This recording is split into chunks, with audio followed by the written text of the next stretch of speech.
Поголемата и убедлива победа на македонскиот вице-шампион Штип Угода на реваншот од Европскиот челендж куп над норвешкиот вице-шампион Коил Илворадович и обезбедена следна фаза каде Штип Угода оди на мегдан со италијанскиот Милано, а апетитите на клубот од градот Потисор растат.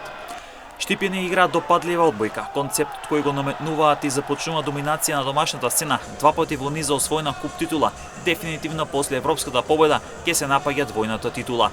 Види, некако на сите ни е чудно да движиме паралелно во првенство и вакви меѓународни надпревари.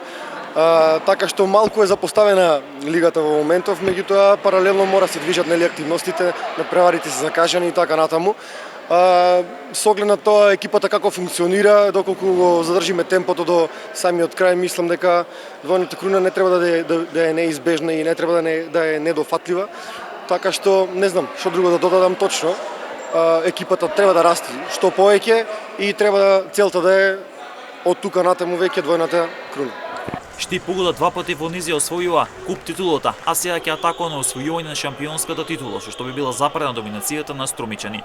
Инаку Штип Угода ја донесе првата куп титула во градот Потисарот во колективните спортови, а потоа истата ја одбрани, а сега сака да ја донесе шампионската титула, со што се наижат најголемите успеси кога се во прашање колективните спортови.